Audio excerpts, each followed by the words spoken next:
Hello दोस्तों, स्वागत है आपका अपने यूट्यूब चैनल ब्लेजर स्टडी में। दोस्तों शुरू करते हैं आज नया चैप्टर लाभ तथा हानि, प्रॉफिट एंड लॉस। लाभ हानि, देखिए लाभ हानि एक बहुत ही इम्पोर्टेंट चैप्टर है और हर एग्ज़ाम में, चाहे वो कोई भी कॉम्पिटिटिव एग्ज़ाम हो, उसमें कम से कम इसमें एक या दो क्वेश्चन देखने को मिलते हैं जो इसके होते हैं। एक क्वेश्चन तो कम से कम आता ही है, एक से दो क्वेश्चन भी होते हैं, ज़्यादा भी हो सकते हैं। तो ये हमारे लिए बहुत ही महत्वपूर्ण चैप्टर है, इसे हमें ज़रूर कवर करना चाहिए और बहुत ही अच्छे तरीके से करना चाहिए। इसमें कुछ सामान्य सी बातें हैं, वैसे ज़्यादा कुछ नहीं है, लेकिन कुछ हमारे महत्वपूर्ण बिंदु हैं जो आपको समझने चाहिए, जिनके बारे में आपको पता होना चाहिए।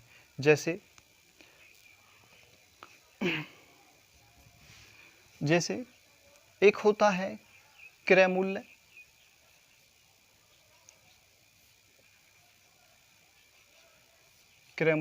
एक होता है विक्रय मूल्य,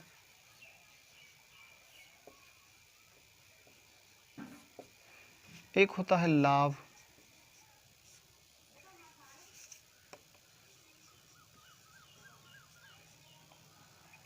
और एक होता है हानि। देखिए दोस्तों, कोई भी बिजनेस है या कोई भी काम कर रहे हैं, आपको उसमें लाभ, हानि, क्रय और विक्रय, केवल यही चीज़ें उसमें चलती हैं। कोई वस्तु लेके आएगा, फिर उसे बेचेगा, फिर उस पर लाभ होगा या हानि होगी। बस यही चार प्रक्रियाएं हैं जिन्हें आप दोहराते रहते हैं। देखिए, क्रय मूल्य क्या होता है? क्रय मूल्य वह मूल्य होता है जिसे दुकानदार या कोई व्यक्ति जिस मूल्य पे खरीदता है कोई भी वस्तु। जैसे आप मार्केट गए होंगे, आपने कोई चीज़ खरीदी होगी, तो खरीदी जो मूल्य है, जो खरीदा मूल्य है, वो क्या है? क्रय मूल्य। आपने जिस पर खरीदा, जिस मूल्य पे खरीदा, वो क्रय मूल्य होता है। इसके बाद क्या है? विक्रय मूल्य। विक्रय मूल्य वह होता है जो आप जिस मूल्य पे आप बेचते हैं, जिस पे आप प्रॉफिट या लॉस जो होता है, वो इसके आधार पे नहीं, विक्रय मूल्य के आधार पर होता है। बहरहाल ऐसा है, जैसे आपने विक्रय मूल्य वो मूल्य होता है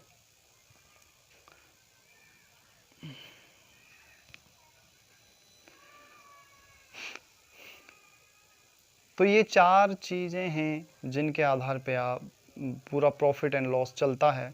हमारे जो सिस्टम है केवल इन चार, क्रय मूल्य, विक्रय मूल्य, लाभ और हानि, इन चारों पे ही रहता है। अब देखते हैं क्रय मूल्य। क्रय मूल्य होता क्या है? क्रय मूल्य वह मूल्य होता है जिस पे कोई वस्तु खरीदी जाती है। कोई भी आप मार्केट गए होंगे, कोई भी वस्तु खरीदते हैं, तो वह क्या है? उसका क्रय मूल्य है आपके लिए। आपके लिए वह क्रय मूल्य है जो आपने खरीदा। विक्रय मूल्य क्या है? विक्रय मूल्य वह मूल्य होता है जिस मूल्य पे आप उस वस्तु को बेचते हैं। आप मार्केट हैं, आप दुकानदार हैं, मार्केट से सामान लेके आए कुछ, और फिर उस पे अपना जो है प्रॉफिट लगा करके उसे बेचा, तो वह क्या हुआ? उसका विक्रय मूल्य हो गया। लाभ, उसके बाद में लाभ होता है। लाभ क्या होता है? जो हमारा मूल्य, जिस मूल्य पे हमने ख़रीदा था, कोई वस्तु खरीदी थी, उस पे हमने अपना कुछ प्रतिशत जो है लाभ जोड़ा था। कुछ रुपए हमें अपने परिवार के पेट पालने के लिए चाहिए थे, तो वो हमने इस पे क्रय मूल्य पे ऐड किए।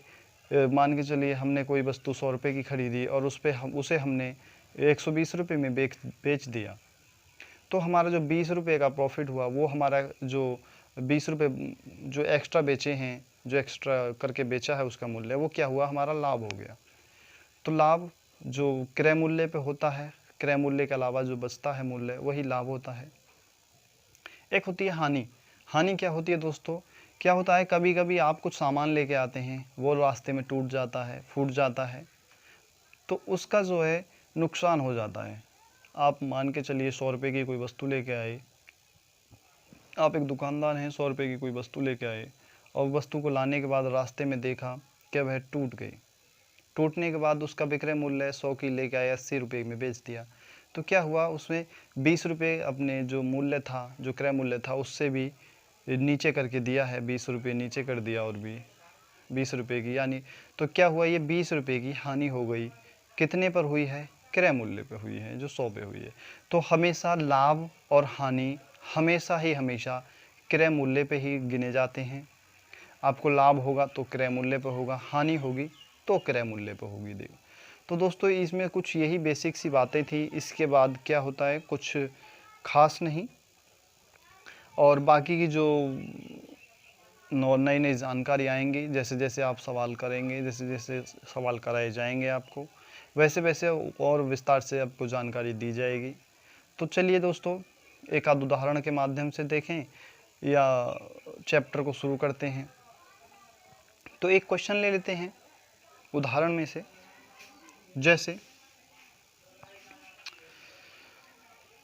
एक पुस्तक का क्रय मूल्य 110 रुपये है। देखिए उसने बताया है एक पुस्तक का मूल्य क्या है, एक बुक खरीदी उसने, क्रय मूल्य हो गया उसका 110 रुपये। 110 रुपये हो गया उसका क्रय मूल्य। अब क्या हुआ, तथा विक्रय मूल्य 123 रुपया 20 पैसा। अब विक्रय मूल्य क्या हुआ उसका 123 रुपया 20 पैसे विक्रय मूल्य हो गया। उसने इतने का खरीदा, इतने का बेच दिया। 110 का खरीदा, 123 रुपये 20 पैसे का बेच दिया। बेचने पर पुस्तक विक्रेता को कितने प्रतिशत का लाभ हो गया। देखिए दोस्तों प्रतिशत का पूछा है इसमें, बहरहाल ऐसा शुरू में थोड़ा उदाहरण जो है ऐसे दिया होगा, कोई बात नहीं। अब देखिए दोस्तों प्रतिशत का नहीं बताया हमने, प्रतिशत भी अब समझा देते हैं। प्रतिशत का जो होता है वो हमेशा वो भी क्रय मूल्य पे गिना जाता है, लेकिन सबसे पहले हम निकालेंगे इसमें से लाभ कितने का हुआ। तो दोस्तों जो पहले विक्रय मूल्य क्या था हमारा, पहले विक्रय मूल्य लाभ बराबर क्या होता है, लाभ बराबर होता है विक्रय मूल्य माइनस क्रय मूल्य।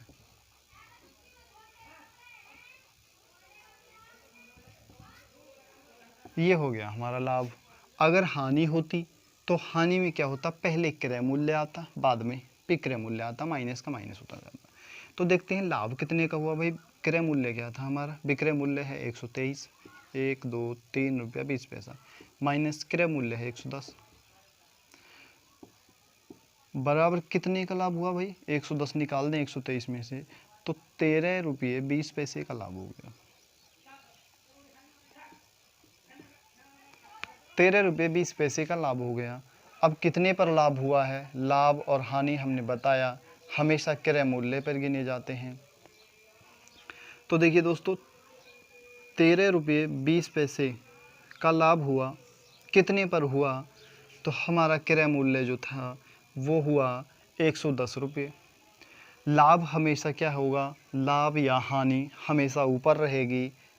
लाभ या हानि जो भी होगी प्रतिशत में निकालना है तो उसे सबसे ऊपर रखेंगे, उसके नीचे लिखेंगे क्रय मूल्य, जो हमारा खरीदा मूल्य है। लाभ और हानि का जो मूल्य होगा ऊपर लिखेंगे, कितने की हानि हुई या कितने का लाभ हुआ उसे ऊपर लिखेंगे, नीचे क्रय मूल्य लिखेंगे और गुणा कर देंगे हम 100 से प्रतिशत बदलने के लिए। आप इन चीज़ों को ध्यान रखें, जो हमारा लाभ या हानि होगी वो ऊपर लिखी जाएगी, नीचे क्रय मूल्य होगा, गुणा हो जाएगी। जैसे मैं लिखे देता हूँ, लाभ या हानि बटे क्रय मूल्य बराबर क्रय मूल्य गुणा 100%। ये हो गया हमारा लाभ या हानि निकालने का सूत्र। तो हमारे 13 रुपये 20 पैसे का लाभ हुआ, 110 पर हुआ, तो 100 पे कितना होगा ये मान लीजिए 100% निकालना है। तो देखिए दोस्तों पहले तो यहाँ से पॉइंट हटाते हैं ऊपर से, तो हमारा हो जाएगा 13 पॉइंट हटा दिया 20 बटे, ये इधर गुणा में है, इसे भी गुणा में लिख देंगे भाई, ऊपर है गुणा में लिख दिया, नीचे क्या हुआ 110 तो हमारा है ही गुणा, क्योंकि पॉइंट के बाद दो संख्याएं हैं तो पॉइंट के जगह एक लिख लिया और नीचे दो संख्या की जगह 2 जीरो बढ़ा लिए। ये हमारा कुल मिला के वैल्यू हो गई और प्रतिशत का हमने चिन्ह लगा दिया। अब देखिए काट लेंगे, क्या क्या कट रहा है, इससे ये कट रहा है पूरा, इस जीरो से ये जीरो जा रहा है। अब हमारे पास बचा 132/11 और 11 से इसे काटेंगे, 11 एकम 11, 11 दूनी 22 और बचा क्या प्रतिशत, यानी 12% का उसे लाभ हुआ। यही हमारा आंसर होगा। तो लाभ हानि होती तो भी सेम यही प्रक्रिया अपनाई जाती, लाभ हो गया हानि हो गई। बाकी तो आगे जो क्वेश्चन आएंगे बहुत ही नॉर्मल तरीके से उन्हें बताया जाएगा, बहुत ही साधारण तरीके से। आप जो इस चैप्टर को थोड़े से बेसिक से तरीके से बताया जा रहा है, बहुत ही बेसिक तरीके से आप जो इसे समझें। तो चलिए मिलेंगे इस अगले भाग में, जिसमें हम जो सवाल हैं RS अग्रवाल मैथ के उन्हें शुरू करेंगे। तो इस अगले भाग में मिलेंगे, जब तक के लिए धन्यवाद।